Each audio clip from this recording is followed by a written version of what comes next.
Hi guys, TheF2PMaster's here, fulfilling another re-review I've been requested to do. Today's re-review will be on Sudden Attack, a surprisingly popular game in Korea that recently opened its doors to American users and possibly other countries. I'm not too positive on that because, I don't live in other countries. I live in America. Anyways, so let's start out with the graphics. The graphics here are very, very poor. Uh, there are lighting and shadow effects, but they're not spectacular in any way. There are player shadows, but again, they are not spectacular. They also have some okay explosion effects, and dust kicks up from the floor and stuff like that.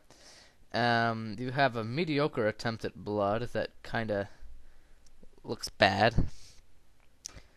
And the models and textures themselves are also very poorly done. This game looks very, very old. The resolution for the textures is incredibly low, and they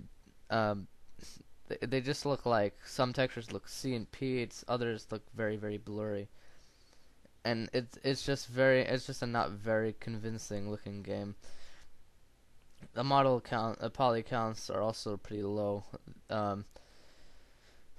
But you also have high detailed sounds that do help fix the graphics issue quite a lot, actually.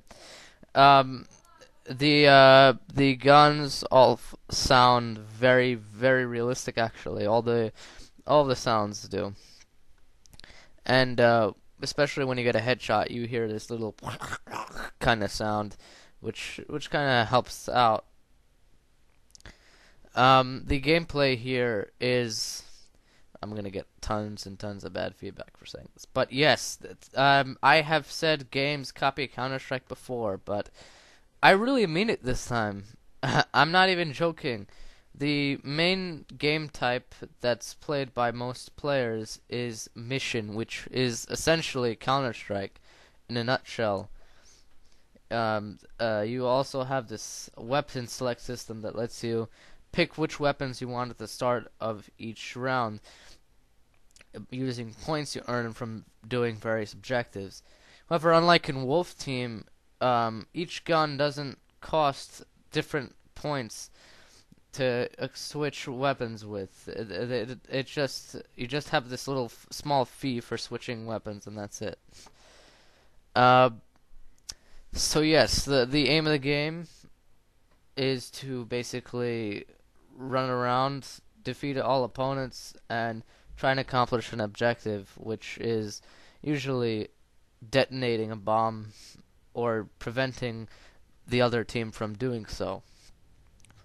There are also other modes, such as Team Deathmatch, and there is a variant to all of them, which is Knife Mode, which again seems very, very similar to Counter-Strike, because in Counter-Strike, knife fights, as they're called, are very, very, very famous and very much played, and surprisingly enough, they have it here too.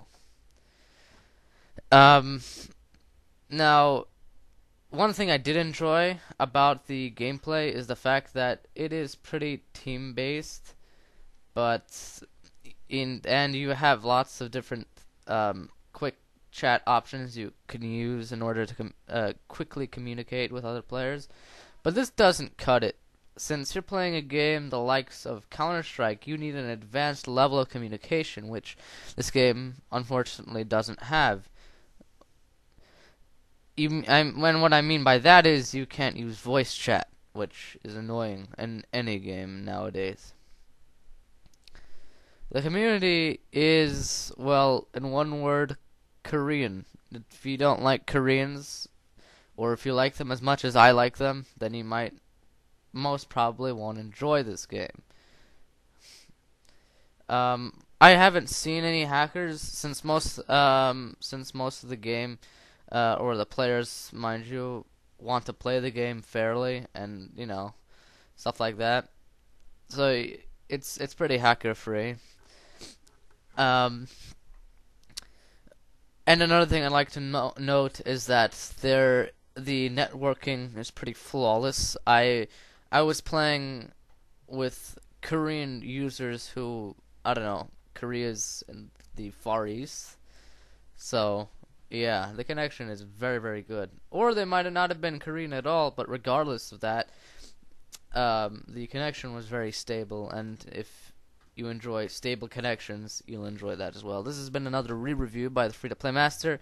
Please leave all of your hate mail in my inbox instead of just posting it out in the open, because it gets kind of embarrassing having the same guy constantly trying to explain to me how Sudden Attack is an awesome game or something like that.